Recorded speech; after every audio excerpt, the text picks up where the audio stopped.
চলো আমি শুরু করি, আস্তে আস্তে সবই আইবা। হ্যাঁ, তো আমার প্রথম যে গল্পটা হলো, গল্পটা মেইনলি ঘোস্ট ট্যুরিজম। আজকাল এই যে ঘোস্ট ট্যুরিজম বা ভূত পর্যটন নিয়ে আজকাল অনেকেই অনেক রোমাঞ্চক অভিযানে বাইরইন, অনেক অনেক জায়গা যায়। এই এই খালি এই যে পুরা যে ভূত পর্যটন এইটারে এক্সপেরিয়েন্স করার লাগে। তো আজকালের ছেলেমেয়েরা মানে ইউথ, স্পেশালি ইউথসরা ভীষণ ইন্টারেস্ট এই ফিল্ডে। এরকমই একটা ঘটনা ভূত পর্যটনের উপরে। শিলংয়ের একটা ছেলে সমু দিল্লিতে থাকতো। তো দিল্লিতেই তার পড়াশোনা, সবকিছু দিল্লিতেই, চাকরি করে। হে এবং তার 3 বন্ধু একবার তারা চিন্তা করলো বাই রোড তারা যাইব সিমলা। তারা সিমলার ব্যাপারে, সিমলা একটা হন্টেড প্লেস, সিমলাতে প্রচুর ভূত আছে, প্রচুর শুনছে। তো তারা এই রোমাঞ্চক অভিযানে বাইরে চিন্তা করছে। তো তাদের এমনি ছুটির প্রবলেম থাকে, তো এই ক্রিসমাস নিউ ইয়ার নিয়ে ছুটি নিছে, নিয়ে তারা গাড়ি নিয়ে বাইরে গেছে বাই রোড যার, দিল্লি থেকে সিমলা। তো খুবই এক্সাইটেড। যখন তারা সিমলা পৌঁছতো একটু সময় আগে, মানে মানে অলমোস্ট তারা ওইখানে পৌঁছে গেছে, তখন দেখে গাড়ির মধ্যে কি একটা প্রবলেম হয়। তো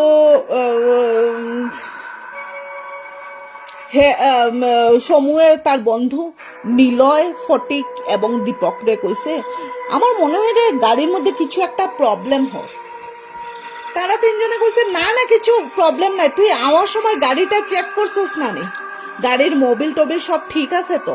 কয় হ্যাঁ হ্যাঁ ঠিক আছে। কিন্তু ঠিক ওইখানে পৌঁছার আগটায় তাদের গাড়িটা ক্র্যাশ করছে।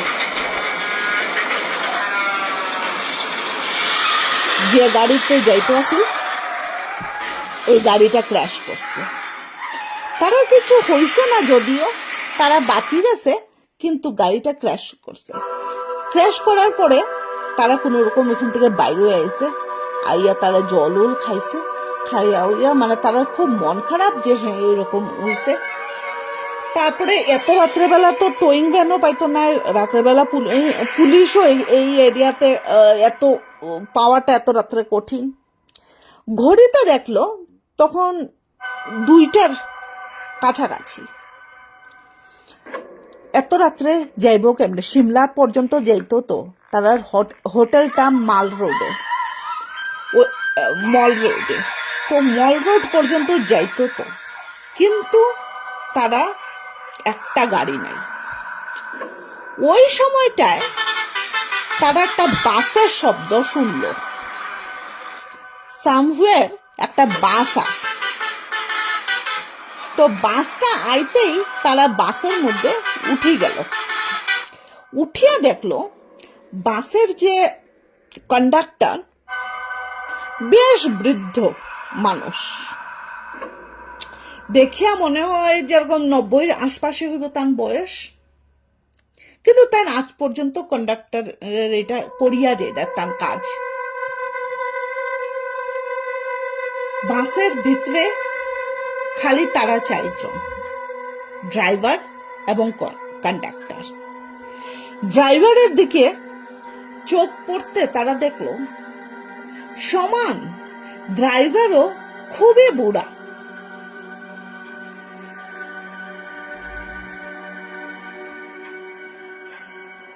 তো ড্রাইভারটাও খুবই বুড়া। তো কন্ডাক্টরে তারা কইল, আপনারা কই যাইতা? তারা কইল আমরা সিমলা পর্যন্ত ছাড়ি দিবানি দাদু। তো কন্ডাক্টরে কইল, আপনারা একটা কাজ করুন, এই আগের 4টা সিট লইয়া বই যান, পিছনের সিটে বই না যেন। এই কথাটায় তারা একটু সন্দেহ হইল। যাই হোক, সমু এবং দীপক একটা সিটে, আর নিলয় আর ফটিক একটা সিটে। নিলয়ে বারবার ঘুরিয়া চার, বাসটা তো পুরাই ফাঁকা। তে এই কন্ডাক্টর দাদুয়ে আমরা রে এই 4টা সিটে চাপাইয়া বোয়ার কথা কেন কইলা। একটু সময় গেছে, তে কন্ডাক্টর আইয়া তারা কইছে, টিকেটটা লই লাইন। কইল, তে টিকেট দাও। তো টিকেটের ভাড়া মিটাইল। নিলয়ে না পারতে হে কন্ডাক্টররা কইল, দাদু বাসটা তো পুরাটা খালি, আপনি কেন আমরা কইলা যে এই 4টা সিটে আমরা চাপিয়া বইতাম, বাসটা তো পুরা খালি, আমরা একটু সরিয়া গিয়া বইলে তো পারি। ভদ্রলোকে একটা হাসি দিলা। এই হাসিটা শুনিয়া নিলয়ের মনে হলো, দেখছো নি ভদ্রলোকে যেরকম আমার একটু অপমান করিয়া হাসলা। তা আর কন্ডাক্টরের উত্তরের অপেক্ষা না করিয়া নিলয় আর ফটিক যেরকম তারা সিট থেকে উঠিয়া পিছনের সিটের দিকে যাওয়া শুরু করলো। আবার কন্ডাক্টরে বাধা দিল, কইছি না তোমরা সামনের সিটে দিকে বউ, পিছনে কেন দেখবে। এই কথা শুনিয়া নিলয় এবং ফটিক একটু বিস্মিত হয়ে গেল। ফটিকে কইল, দাদু খারাপ পাইবা না, কিন্তু বাসটা তো পুরাটাই ফাঁকা।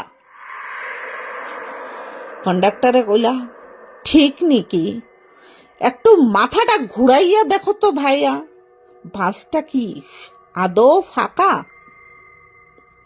তারা মাথা ঘুরাইয়া দেখলো, না, বাস তো ফাঁকা না, বাস তো পুরা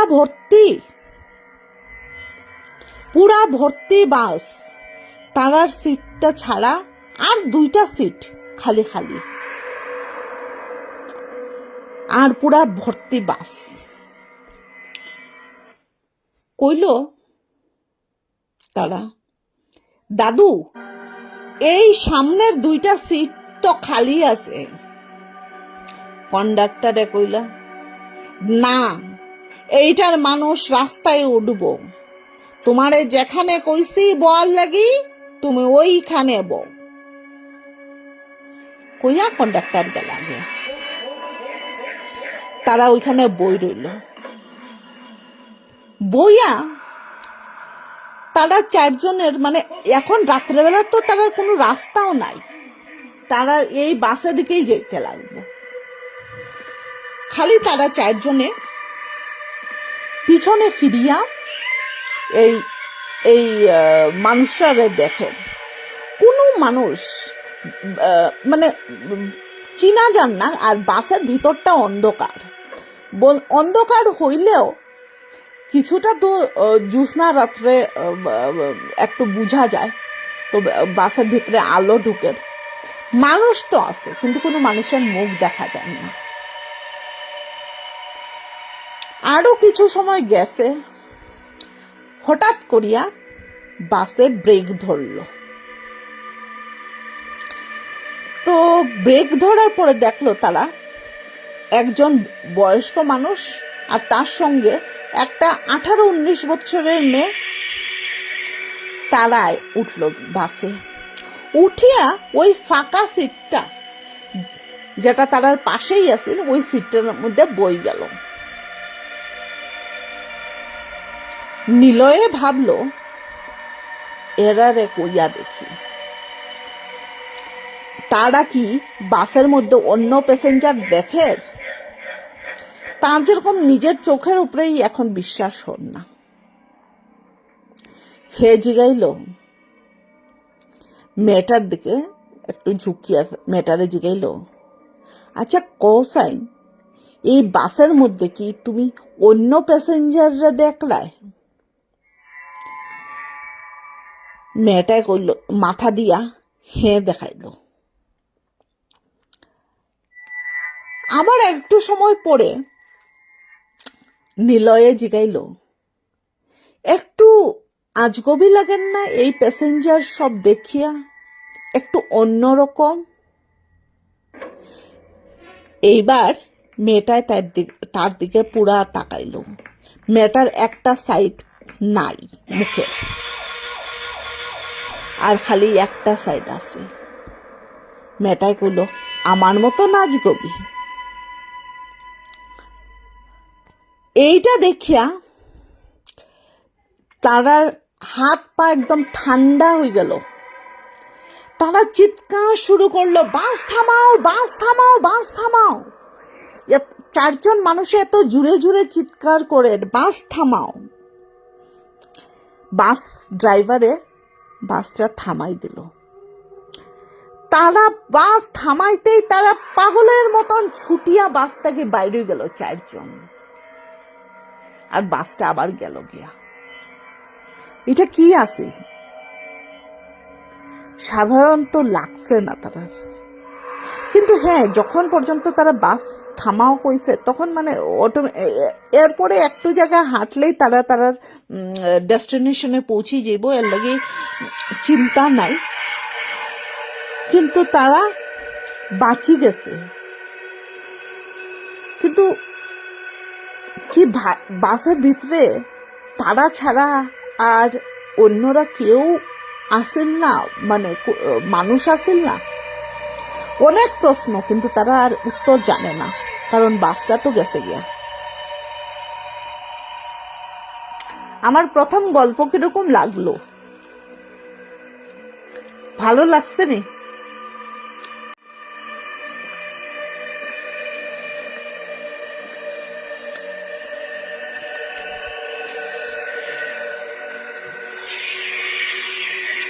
নব্বই বছরে মানুষে যদি বাস কন্ডাক্টর হইয়া থাকে, এটা তো স্বাভাবিক কথা, একটু অস্বাভাবিক জিনিস হয়ে যায়।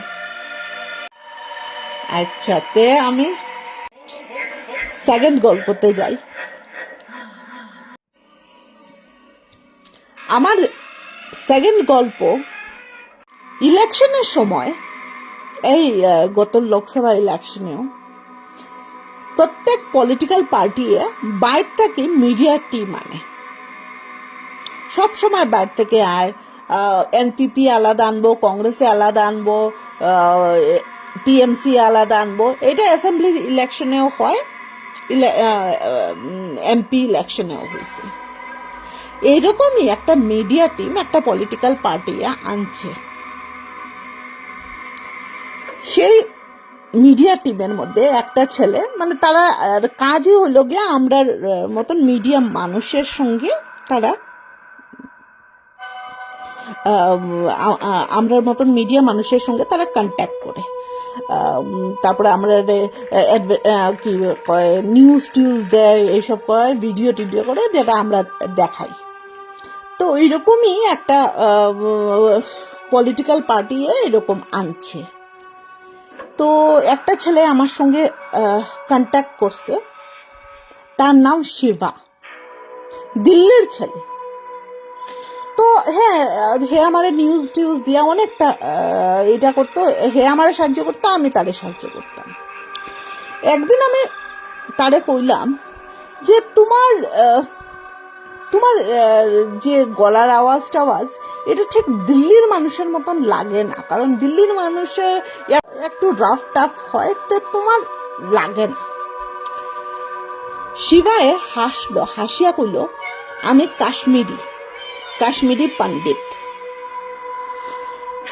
এই কাশ্মীরি পণ্ডিত কথাটা শুনিয়া ফিলিংটা এরকম আয় আমরা সবার মিশন কাশ্মীরের দিকে সিনেমাটা দেখার পর থেকে ওই রকম ফিলিং হয়। আমি ফার্স্ট রিয়াকশন মিশন কাশ্মীরের কাশ্মীরি পণ্ডিত, হ্যাঁ হাসলো, হাসিয়ে গেল না আমি জেনুইন কাশ্মীরি পণ্ডিত। আমি তারে কইলাম যে তো তুমি তুমি তো অ্যাকচুয়ালি দিল্লিতে থাকো, কি ব্যাপার আর এইসব। তখন হে কইল যে হে যখন অনেক ছোট আছে তখন তার পাশের ঘরের রহিম চাচা আর তার বউয়ে তারে নিয়ে দিল্লি গেছেন, এর লাগে হে মানে দিল্লিতেই থাকে। আমি জিজ্ঞাসলাম তোমার ফ্যামিলির সঙ্গে, ফ্যামিলিতে অ্যাকচুয়াল ফ্যামিলিতে কে কে আছে, কোনো যোগাযোগ আছে কি না। তখন হে কইল তার অ্যাকচুয়াল ফ্যামিলির সঙ্গে তার যোগাযোগ হইছে, আগে আসিল না যোগাযোগ হইছে, কইয়া হে আমার এক ঘটনাটা গল্প করলো। হে কইল তারা তারা হে যখন ছোট আছেন তো অনেক ছোট থাকতেই কাশ্মীরের পরিস্থিতিটা এরকম হয়েছে যে তারে বাড়ি থেকে বাইরে এই রাহিম চাচার ফ্যামিলির সঙ্গে তারে পাঠাই দেওয়া হয়েছে দিল্লি। তার মা বাবার সঙ্গে কোনো যোগাযোগ হয়েছে না, কোনো কন্ট্যাক্ট নাম্বার নাই, কিচ্ছু নাই। আর হ্যাঁ কোনোদিন ফিরিয়াও গেছে না, হ্যাঁ বাইরে পড়তে গেছে গিয়া, তারপরে ফিরিয়াও যখন দিল্লি আইছে তখনও তার মা বাবার সঙ্গে কোনো যোগাযোগ হয়েছে না। 2 বছর আগে হে একবার ভাবলো হে কাশ্মীর ফিরিয়া যাইব, এখন পরিস্থিতি আলাদা, তার মা বাবার সঙ্গে যোগাযোগ করব। হে যেদিন কাশ্মীর ফিরল সেই দিন অ্যাকচুয়ালি সেই দিন সকাল থেকে প্রচন্ড বৃষ্টি হয়, সকাল থেকেই বৃষ্টি হইয়া চলছে। সেই দিন মনে হয় যে তার ফিরাটাও, বাড়ির ফিরাটাও এত সহজ নাই।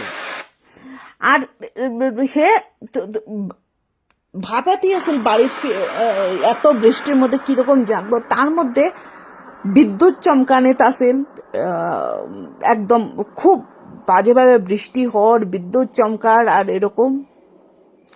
হে খালি প্রে করে হে বাড়ি যেন সময় মতো পৌঁছে যায়।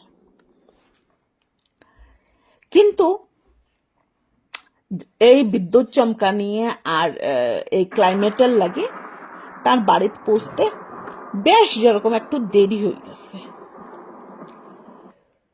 তো যাই হোক বাড়িতে হে গেছে, যাওয়ার পরে তো হে দেখছে যে পুরা গ্রামটা যেরকম, হে যে গ্রামে তার মা বাবা থাকতা ওই পুরা গ্রামটা নীরব। বেশ রাত্র হয়ে গেছে, অ্যারাউন্ড 11টা বাজে গেছে। 11টার সময় গিয়া পড়ছে, তার মধ্যে বিদ্যুৎ চমকার আর বৃষ্টি হওয়ার। তো হে চিন্তা করছে যে হয়তো ওইসবের জন্য গ্রামবাসী সব ঘুমায় গেছে। হে গিয়া পৌঁছিয়া হে যেরকম তার দরজায় হে নক করছে, কিন্তু কেউ খুলে না। হে নক করে, কিন্তু কই বাড়ি তো ঠিকই এলো, তে তার মা গেলা কই? তার মা তো সবসময় থাকুই, তার মা গেলা কই? মা আয়া দরজা খুলেন না কেন? হে যেরকম 11টার থেকে হইব 12টা, 12:15 পর্যন্ত হে নক করিয়া গেছে।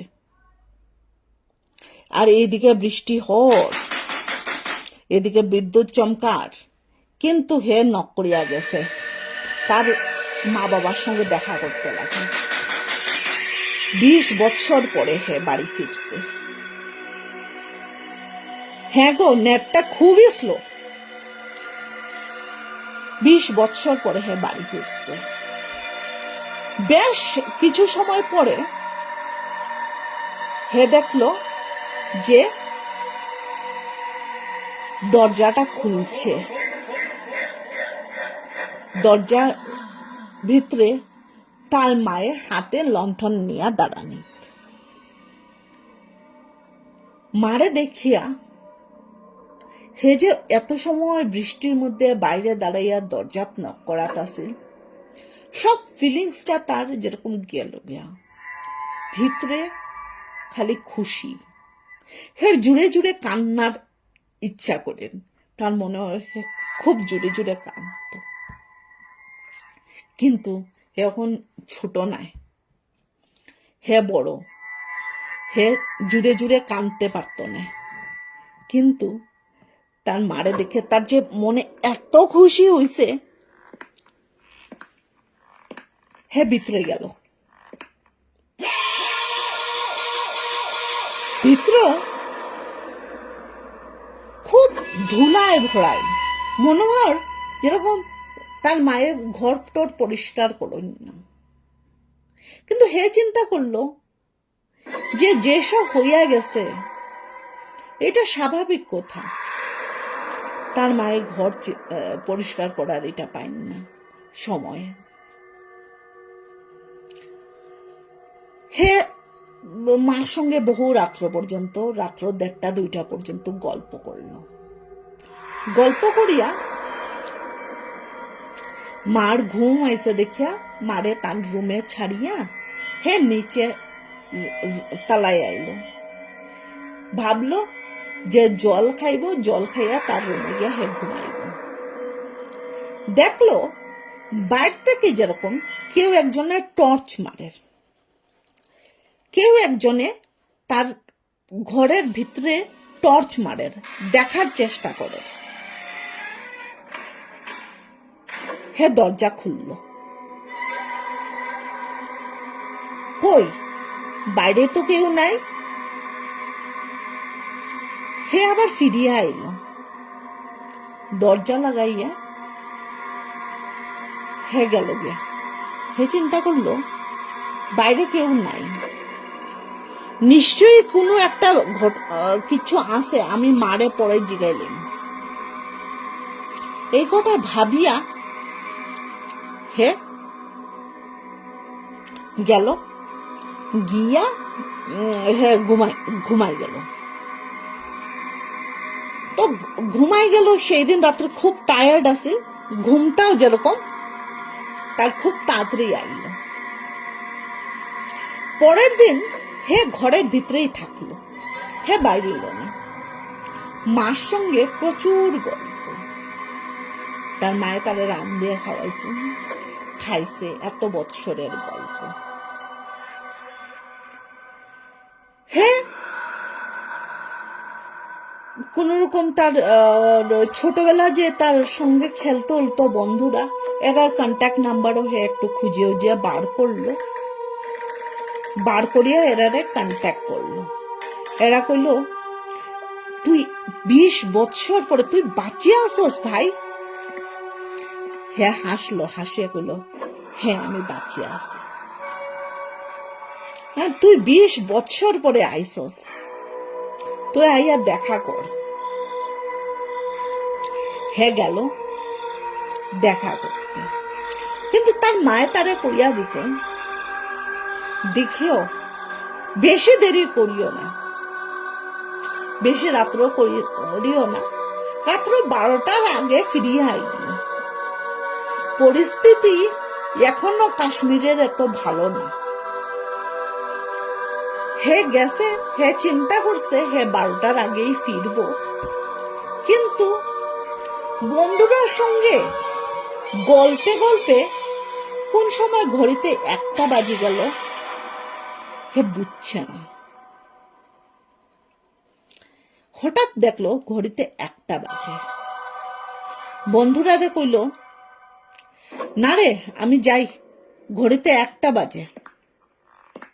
মায়ে আবার চিন্তা করবা, তার মায়ে চিন্তা করবা এই কথা শুনিয়া যেরকম বন্ধুরা একে অন্যের মুখের দিকে তাকায়, কিন্তু কেউ কিছু কইল না, খালি মুখের দিকে তাকাইল। হে এখান থেকে বন্ধুর বাড়ি থেকে বাইরে গেল। বাইরে হে যেরকম ড্রাইভ করিয়া যায়, তার ড্রাইভ করিয়া যাইতে একটা ব্রিজ, গাঁওকাদল ব্রিজ, ওই ব্রিজটা ক্রস করিয়া তার যাইতে লাগে তার বাড়ি। এটা মানে ব্রিজটা একটু হন্টেড ব্রিজ, হে জানে তো। আচ্ছা ঠিক আছে, এখন কি করব, তার বাসায় তার বুড়া মা একা, হ্যাঁ তো যাইতে লাগবই। হে রওনা দিল। ব্রিজের পাশে যখন হে পৌঁছলো, তখন দেখে একটা একটা বাচ্চা কি একটা ফিস ফিস করিয়া কর,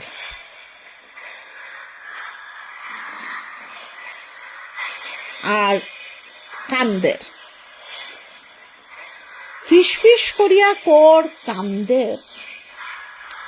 ফার্স্টে হে ভাবছে হে যাইব গিয়া, তারপরে তার মনে হইল এই জায়গাটা ঠিক নাই, এই বাচ্চাটারে কি এইভাবে রাখিয়া যাওয়া ঠিক হইব? বাচ্চাটা হয়তো হয়তো কোনো বিপদে পড়ছে, কিন্তু ফিস ফিস করিয়া কি কর। হে গাড়ি থেকে নামলো, নামিয়া বাচ্চার পাশে গেল,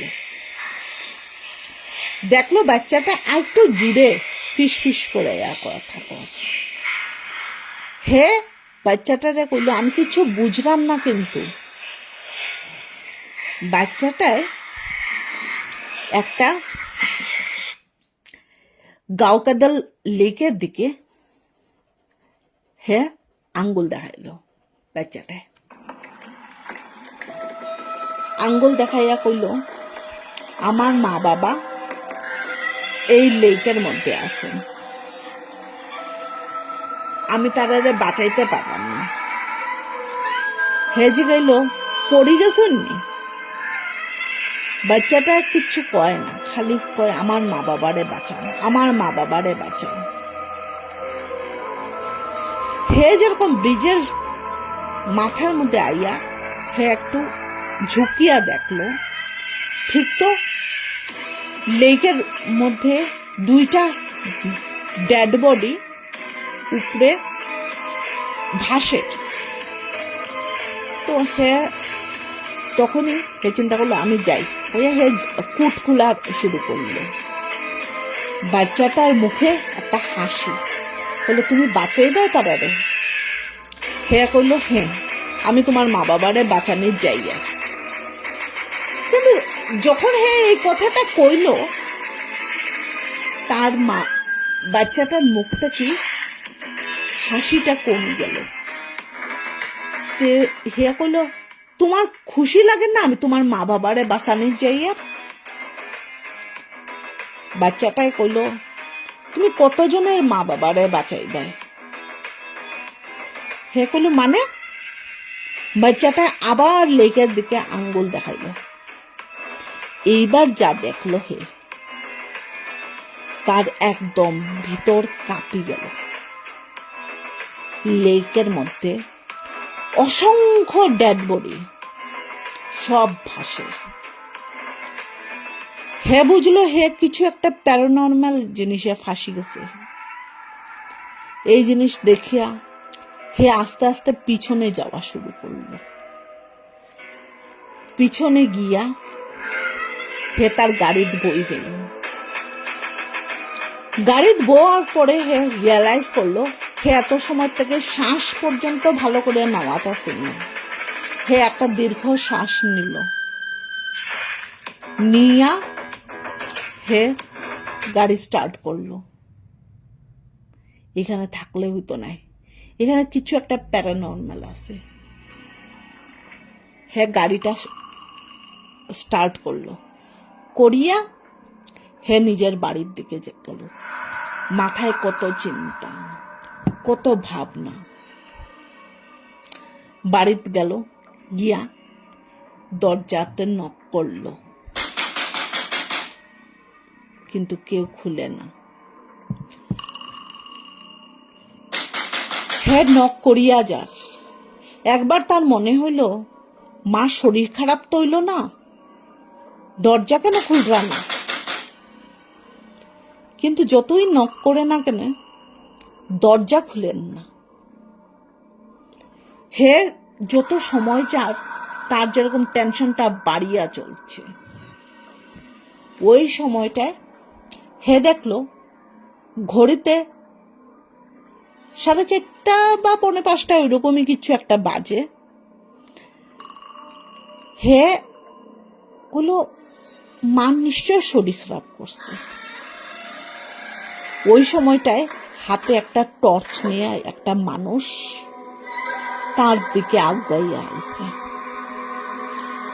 সেই মানুষটারে দেখিয়া তার সেই রাতের কথা মনে পড়লো যেদিন হে আইছিল। বাইরে থেকে ওইরকমই একটা টর্চের আলো পাওয়া গেছে। হে এই মানুষটারে কইল, তুমি কে আর তুমি আমার ঘরের পাশে কি করবে? মানুষটা বিস্মিত হইয়া তার মুখের দিকে তাকাইল, তাকাইয়া কইল, তুমি কি শিবা? হে কইল, হ্যাঁ। মানুষটা কইল, আমি সেই দিন দেখছি তুমি ঘরে আইছো। মানুষটা আর ফার্দার কিছু কোয়ার আগে শিবায় তারে ইন্টারাপ্ট করলো, করিয়া কইল, হ্যাঁ আমার মা আসেন, আমি ঘরে তো আইমই। মানুষটায় কইল, তোমার মা তো 20 বছর আগেই মারা গেছে। হ্যাঁ কইল, কি কয় হ্যাঁ এই গাঁওকাডাল এরিয়াতে একটা প্রোটেস্ট হয়েছিল এই 1990-তে। একটা গাঁওকাডাল ব্রিজের উপরে একটা প্রোটেস্ট হয়েছিল 1990-তে, যেখানে সিআরপিএফ এ মানে প্রোটেস্টাররা উপরে একদম ওপেন ফায়ার করছিল, গুলি করছিল। 100 জন থেকেও বেশি প্রোটেস্টাররা মারা গেছে, যারা এখানে বিরোধী মানে প্রোটেস্ট করার আছে, তো বাংলার ওয়ার্ডও জানি না, যেটাই হোক প্রোটেস্ট করার আছে, এরা মারা গেছে। তার মধ্যে একজন তোমার মাও আছে। তারা এখানে সব মারা গেছে। তারপরে এরা ডেড বডি তো লেকের মধ্যে ফালাই দিছে, আর এই এরিয়াটা হন্টেড হইয়া রয়ে গেছে। হে এই কথাটা শোনার পরে তার পায়ের নিচটা কি মাটি সরে গেছে। হ্যাঁ প্রতিবাদ, তার পায়ের নিচটা কি মাটি সরে গেছে।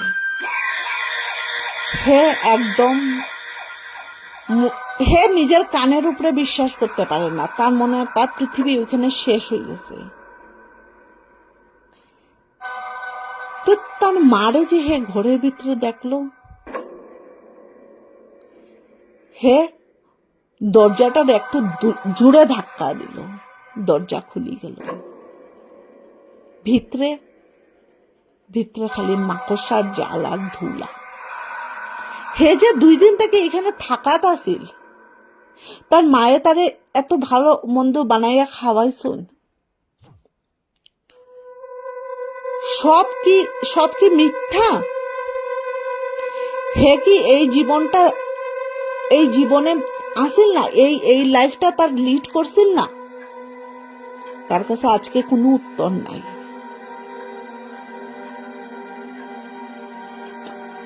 হে যেরকম দাঁড়াইতেই পারে না, হে পড়ি যায়।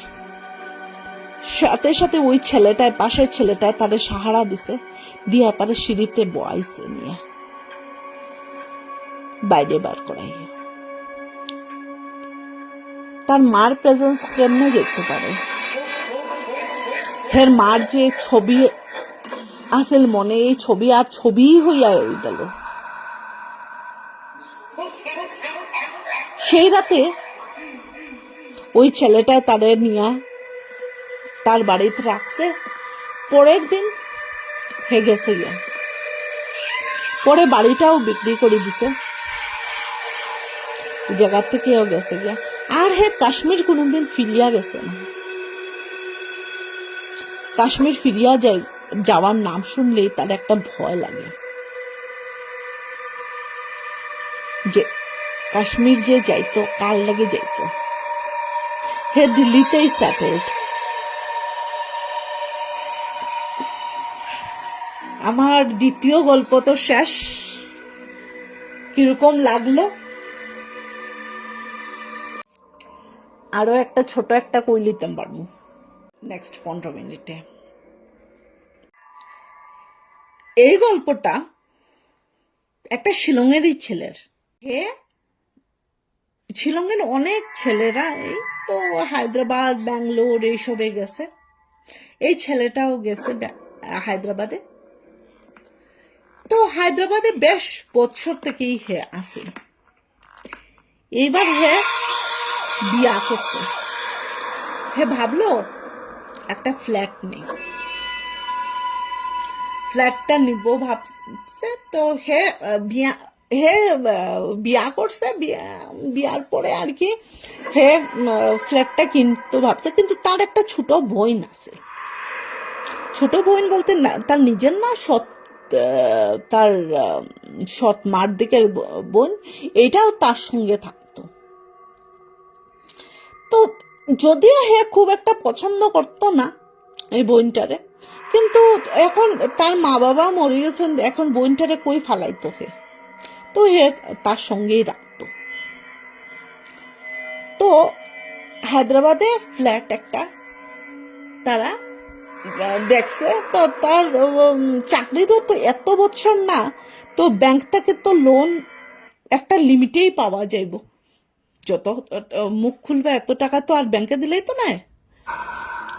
তো হে তার লিমিটে সবকিছু করিয়া দেখছে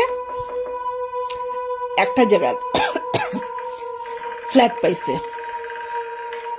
হে তার বউ আর ওই যে বোনটা, তারা তিনজন যেত। তো হে যেরকম ফ্ল্যাটটা হাত থেকে যেন ছুটি না যায় কইয়া হে টাকাটা দিলাইছে। মানে তার বউরে কথা কইয়া পরে ফ্ল্যাট পছন্দ হয়নি না না এইসব হে দেখাতেই গেছে না, হে টাকাটা দিলাইছে। যে টাকা দিয়ে ফ্ল্যাটটা তো লইলেই, ফ্ল্যাটটা তো নতুন আর ইউজও হইছে না, কিন্তু ফ্ল্যাটটা আছিল একটা হাউজিং কমপ্লেক্সে 13 নম্বর ফ্লোরে। 13 নম্বর ফ্লোরের 3টা ফ্ল্যাট, 3টার মধ্যে কোনোটাই বিক্রি হয়েছিল না। তার মধ্যে যে এইটার ওনার যে তাই চিন্তা করছেন অর্ধেক দামেও যদি হয়, যদি এই 13 নম্বরের একটা ফ্ল্যাট যদি বিক্রি হয়ে যায় অর্ধেক দামেই সেহি বিক্রি তো করে দেই কইয়া তাই অর্ধেক দামে ছাড়ি দিছে। 2 BHK ফ্ল্যাট আছে। তো তারা শিফট করছে 13 নম্বর ফ্লোরে। ফ্ল্যাটটা দেখিয়া বউটার যেরকম কিরকম একটু পছন্দ হয়েছে না, কিন্তু তাই বিশেষ কিছু কইতে পারেন না, কারণ ফিনান্সিয়াল প্রবলেমটাও তো থাকে যায়, এলাকি বিশেষ কিছু কইতে পারেন না। এইবার তাই তারা গেছে ফ্ল্যাটে থাকা শুরু করছে। তারা খুব একটা জিনিস আসিল না যদিও, তারা ফ্ল্যাটে থাকা শুরু করছে। কিন্তু ফ্ল্যাটে গিয়া প্রথম রাত্রে যখন হে ঘুমাইছে, তারপরে ঘুম থেকে উঠছে মানে পরের দিন, তার খুব ঘাড়ে ব্যথা। হে না, তার মনে হয় একটা কি ঘাড়ের মধ্যে একটা বুঝা, ঘাড়ে ব্যথা, ঘাড়ে ব্যথা, ঘাড়ে ব্যথা। ফার্স্টে তার বউরে হে কিচ্ছু কইছে না। হে চিন্তা করছে হয়তো এত জিনিস টিনিস টানাটানি করছি এর লাগে হইছে ঘাড়ে ব্যথা। কয়ে হে কোনো কিছু কইছে না, কিন্তু হে মানে খুব বেশি ঘাড়ও নাড়াইতে প্রবলেম হয়। তারপরে চিন্তা করলো না 2 দিন গেল, কই ঘাড়ে ব্যথা তো কমে না, প্রচন্ড ব্যথা। মনে হয় কেউ যেরকম কিছু জিনিস দিয়ে জাতাইয়া রেখে দিচ্ছে। তার মনে হইলো স্পন্ডেলাইটিস না তো একবার গিয়া ডাক্তার দেখাই। হ্যাঁ, ডাক্তারও দেখাইলো।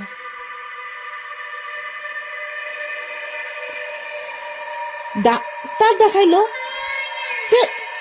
ডাক্তারে বলল না ওই রকম কিচ্ছু না, তোমার সবকিছু নর্মাল। তো এখানে ঘাড়ে ব্যথা। তারপরে আরো 2 দিন গেল, পেন কিলার নিয়ে আইলো। রোজ পেন কিলার খায়, সকালেও খায় রাত্রেও খায়, রোজ পেন কিলার খায়, কিন্তু পেন কিলারে এই ব্যথারে আটকাইতে পারে না। তো হে তার বউরে কইল, জানো তো আমার ঘাড়ে যা ব্যথা, তুমি আমারে কোনো কাজের কথা কইও না, আমি বাজার টাজার করতে পারতাম না, তোমার করতে লাগবো, আমার ঘাড়ে প্রচন্ড ব্যথা। বউয়ের সন্দেহ হইল। তো একদিন হে যেরকম হে সকালে ব্রেকফাস্ট করছে, ব্রেকফাস্ট করিয়া উঠিয়া যায়। এই দিন তার মানে শরীরটা বেশ খারাপ, ঘাড়ে ব্যথা প্রচন্ড, হে অফিসে গেছে না। তো তার যে মানে বোন যে স্টেপ সিস্টার যেটা, এটা আর কি মানে বেশি ছোট আর কি, এরকম 4-5 বছরের বয়সের। তো এর লাগে অ্যাকচুয়ালি এটারে হোস্টেলেও দিতে পারছে না, 4-5 বছরের বয়সের, বেশি ছোট। তো এইটারে তার বউয়ে ভাত খাওয়ার।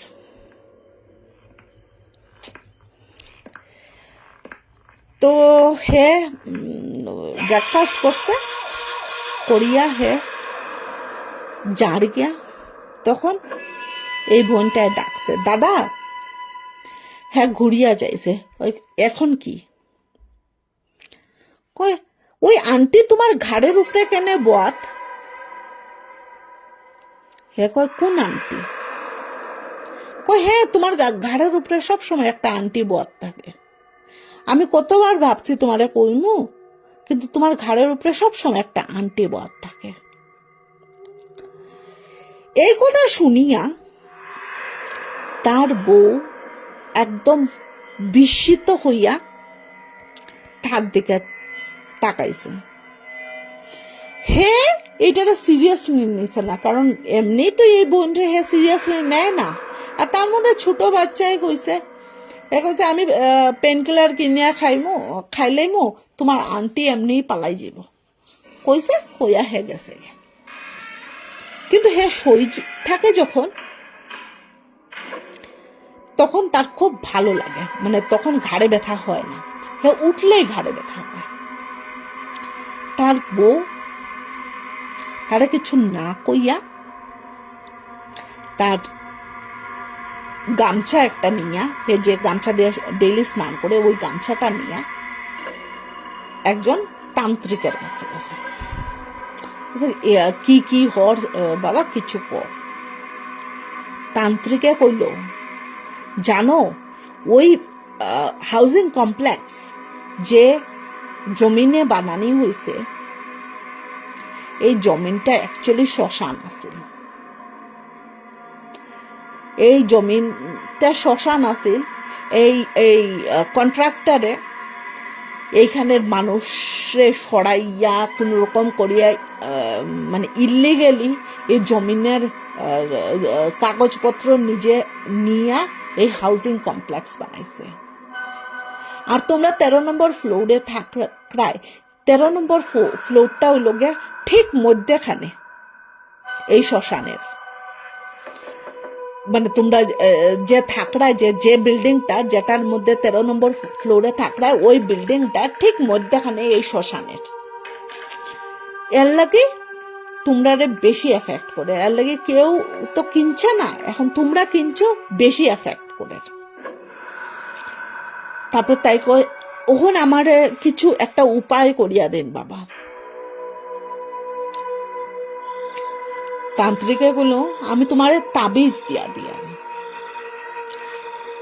তুমি 1 সপ্তাহ পরে অমাবস্যা আছে, সেই অমাবস্যা দিন তুমি তোমার জামাইরে নিয়ে আমার কাছে আইবে, আমি কিছুটা মন্ত্র পড়িয়া দিব, কিছুটা যজ্ঞ করব, তারপরে তুমি ওই ফ্ল্যাটটা ওই দিনই ছাড়িয়া যাইবাই গিয়া।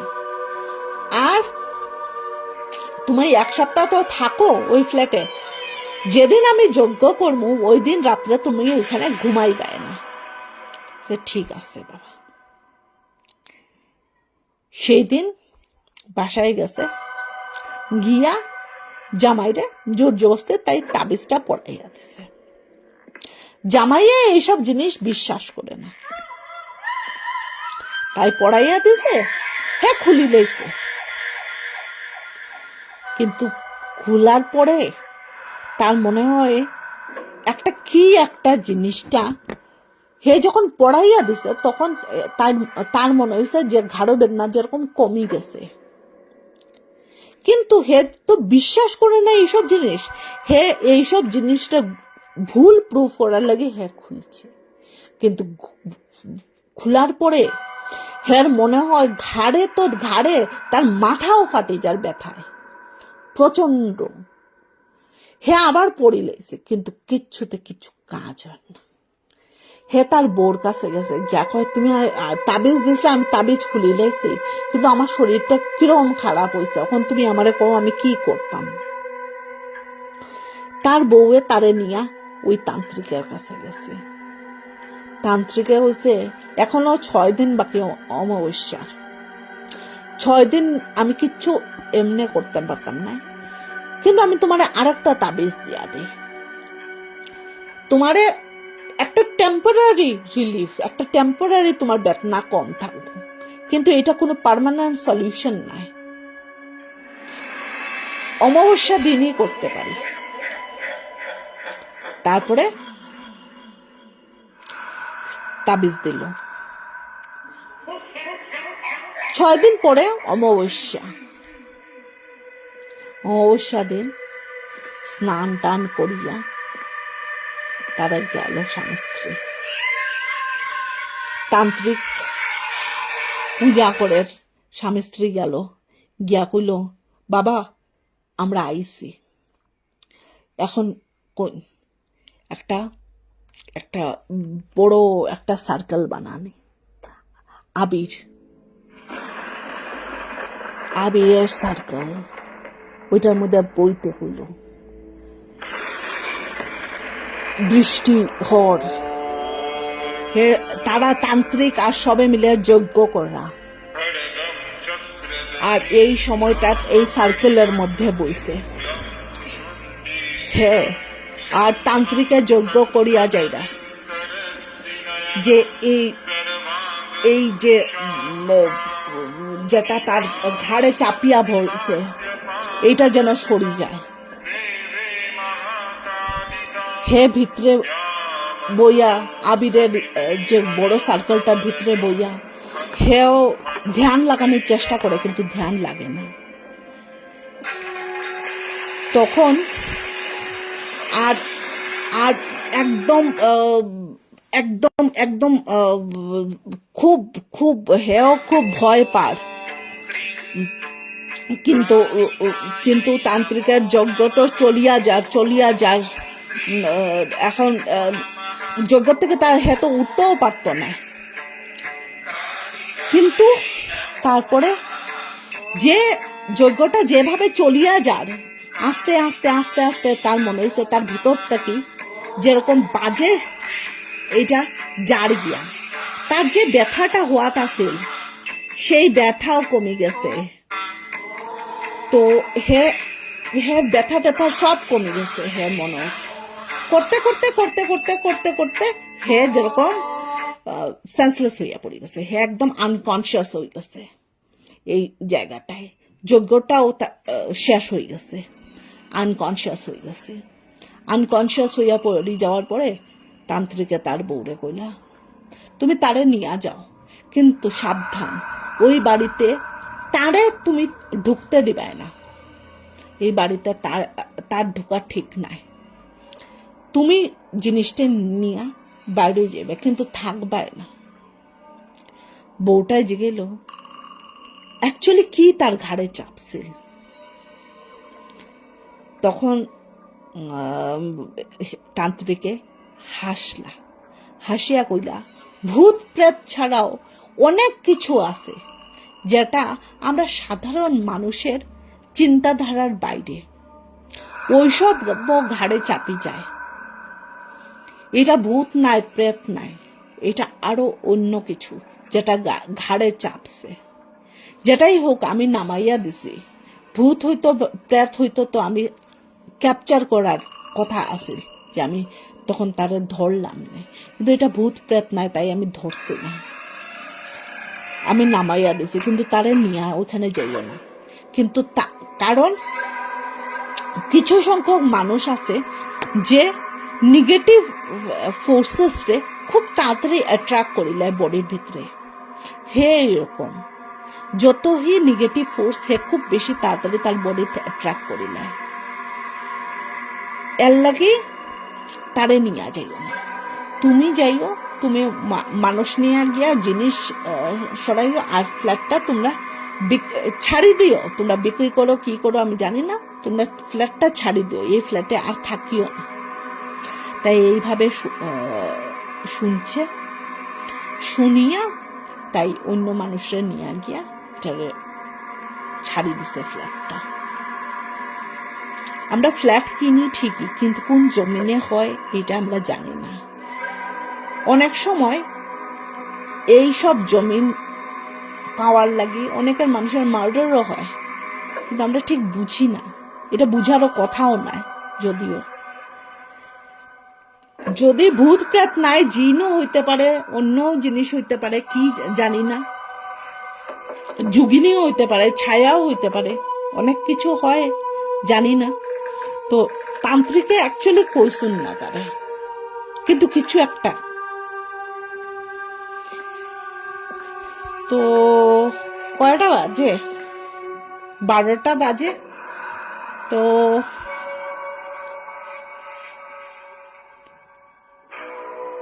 তো গুড নাইট কিরকম লাগলো বাই দা ওয়ে আমার গল্পগুলা 3টা কইলাম